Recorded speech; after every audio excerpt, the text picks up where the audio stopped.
하루 10분 투자하면 월 1000만 원 번다는 말 너무 많이 들으셨죠? 그런데 정작 그 10분이 뭘 해야 하는지 아무도 안 알려줍니다. 그 방법을 알려면 적게는 몇십만 원에서 많게는 수백만 원짜리 강의를 결제해야 한다는데 초보자에게 무료로 알려주는 영상은 거의 없습니다. 성공한 셀러들 영상을 보면 성공 스토리는 정말 대단하지만 수박 겉핥기식으로 그럼 어떻게 해야 되는 건지 실제적인 정보에 대한 갈증만 심해질 수 있는데요. 사업자 없어도 가능할까요? 마진은 얼마나 남나요? 광고 안 돌리면 안 되나요? 광고 안 하면 매출이 안 나온다. 광고비 빼면 남는 게 없다. 대기업만 돈 번다 이런 얘기들도 많이 있는 것 같습니다. 그래서 어떻게 하면 이 리스크 없이 현실적으로 사업을 시작할 수 있을까요? 이 고민이 진짜 많으셨을 텐데요. 시도는 하고 싶은데 아무것도 몰라서 막막하신 분들이라면 오늘 영상 하나로 수많은 창업 아이템 중에서도 꾸준한 수요와 명확한 타겟층을 제시하면서 아무것도 모르는 초보를 앉혀놓고 설명을 드린다 생각하고 온라인 고추 방앗간을 어떻게 시작해야 하는지 제대로 정리해 드릴게요. 이 첫 번째 질문을 보면서 질문하신 분이 아마 이런 걸 물어보지 않으셨나, 영업은 어떻게 해야 하는 건지, 두 번째로는 얼마의 수익이 발생하는지 이거에 대해서 궁금하신 것 같아서 이거를 한번 말씀드려 보겠습니다. 타겟을 좀 나눠 볼 필요가 있어요. 첫 번째로는 가정, 두 번째로는 요식업, 세 번째 도매, B2B를 생각해 볼 수 있습니다. 그래서 타겟에 따라서 영업 방식을 조금 생각해 볼 필요가 있어요. 가정집에서는 어떠죠? 국산을 먹죠. 중국산 수입은 안 먹습니다. 가정집은 약간 시즌이 있어요.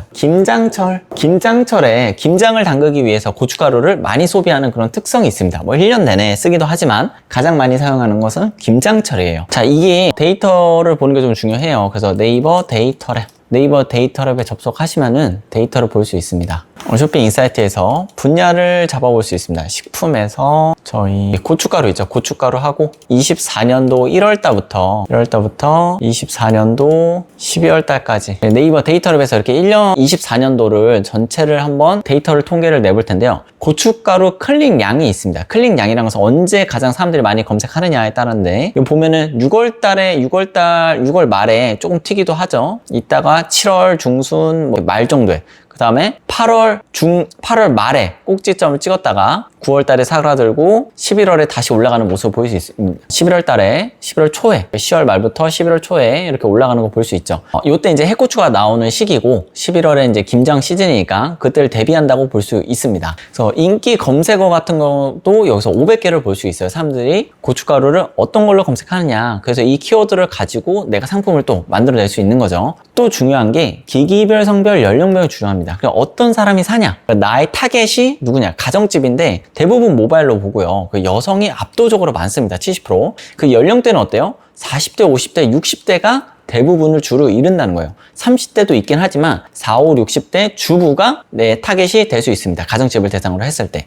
이게 판다랭크라는 사이트인데 무료로도 사용할 수 있어가지고 사용 한번 해보신 거를 좀 추천드립니다. 그래서 고춧가루 여기도 똑같이 검색을 해보면은 뭘 볼 수 있냐면 3년치를 볼 수 있어요. 3년치를 보게 되면은 시기가 비슷하구나. 8월, 11월 어때요? 이거 다시 8월, 그 다음에 여기도 이제 11월 올라가죠. 이렇게 검색량을 또 볼 수 있습니다. 자, 우리 가정집을 타겟으로 했을 때 이제 김장철에 수요가 있는지 없는지 저희가 네이버 데이터랩이랑 판다랭크를 통해 가지고 우리가 한번 조사를 한번 해봤습니다. 여기서 이제 봐야 했던 것들을 잘 보면서 가정집을 타겟을 했을 때 누구를 타겟해야 되는지 살펴볼 수 있었습니다. 국산을 사용합니다. 국산. 두 번째는 요식업이고 음식점이고 우리 주변의 식당이라고 볼 수 있습니다. 요식업에서는 뭘 쓰죠? 단가 차이로 어쩔 수 없이 중국산 고춧가루를 쓸 수밖에 없어요. 그래서 중국산 고춧가루를 판매해야 합니다. 그래서 구매 시기는 어때요?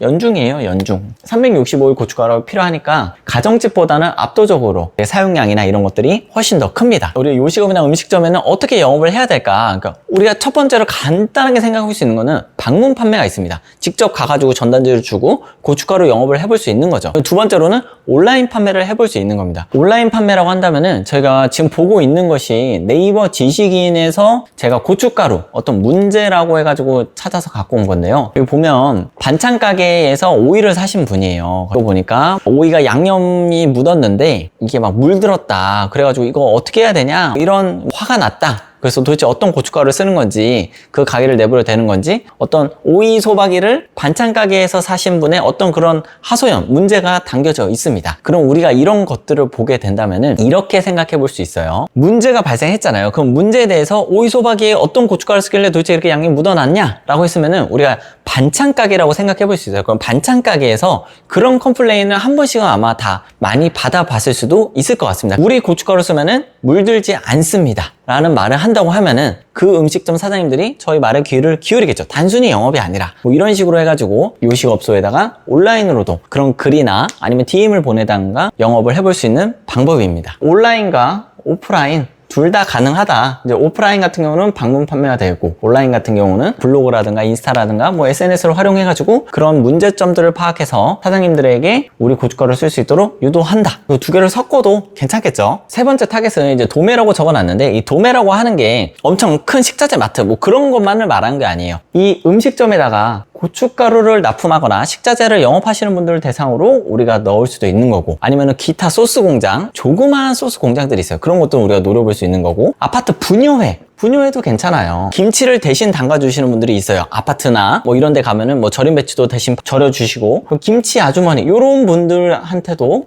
해보는 게 우리가 도매라고 볼 수 있습니다. 어렵게 생각하지 않으셔도 됩니다. 얼마의 수익이 발생하는지 이것도 궁금하시잖아요. 이제 가정집하고 음식점 저희가 예를 들어가지고 수익을 한번 계산해 보도록 하겠습니다. 가정집 같은 경우에는 김장철에 주로 많이 사용하고 이에 사용하기는 하지만 많이 사용하는 시기는 해고추 출하 8월달이랑 김장철이 되는 한 11월 정도에 가장 많이 사용을 했었잖아요. 평균적으로 절임 배추 20포기를 담그는 집에 고춧가루 2.5kg 정도가 필요합니다. 네이버에서도 요새 근이라는 말을 지향이 아니라 지양 하더라고요. 그래서 근이라는 말을 쓰지 말라고 하는데, 어쨌든 우리 주부님들 40, 50, 60대 주부님들은 근이라는 말을 쓰니까 5근 정도가 필요합니다. 요 정도 판매했을 때 한 가구당 한 2만원에서 3만원 정도 이익을 볼 수 있습니다. 순이익으로 10가구를 판매한다면 20만원이 되고 100가구를 판매한다면 200만원 정도가 됩니다. 2023년 대한민국 전체 가구 수가 한 2200만 정도 가구라고 합니다. 농촌진흥청에서 김장채소, 수급 동향 등 보고서에 따르면은 약 한 30%에서 40%의 가구가 직접 김장을 한다고 응답한 바가 있습니다. 그래서 간단히 계산해보면은 660만이나 880만 가구가 김장한다고 할 수 있습니다. 660만 원 기준으로 잡고 1%면은 6만이에요. 6만. 1%면 6만이고 0.1%면은 6천이죠.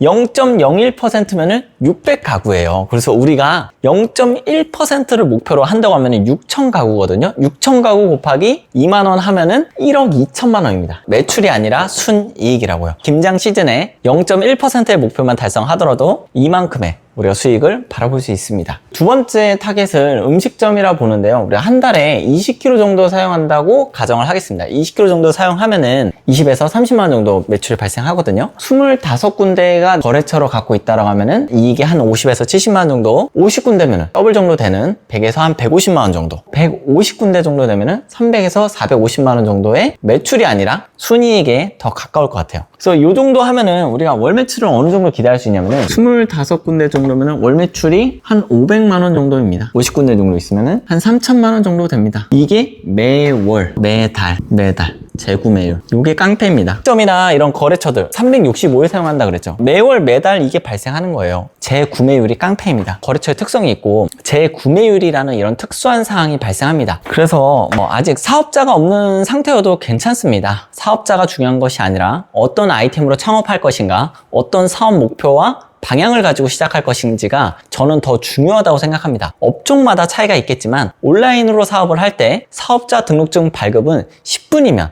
발급받을 수 있습니다. 유튜브를 통해서 저희 IRO를 알게 되셨군요. 과일 위탁 판매 경험이 있으신데 매출이 기대만큼 나오지 않아서 여러 방법을 찾고 계셨다니 저도 그 마음 충분히 이해가 갑니다. 지금 딱 좋은 기회를 발견하신 걸 수도 있어요. 과일은 정말 매력적인 아이템이지만 판매자 입장에서는 때로 어려움도 있죠. 계절이나 날씨에 따라 수급이 불안정하고 판매 시기를 놓치면 손실로 이어지기 쉽잖아요. 신선도가 생명이다 보니 재고 관리나 배송 과정도 무척 까다롭고요. 경쟁도 치열해서 광고 없이는 노출도 어렵다고 하고 B2B 거래처를 꾸준히 확보하는 것도 만만치 않고요. 열심히 노력하셨는데도 이런 현실적인 문제들 때문에 매출 부진을 겪으셨다면 정말 답답하셨을 거예요. 그런데 저희 IRO 온라인 고축 방앗간은 이런 고민에 대한 좋은 대안이 될 수 있습니다.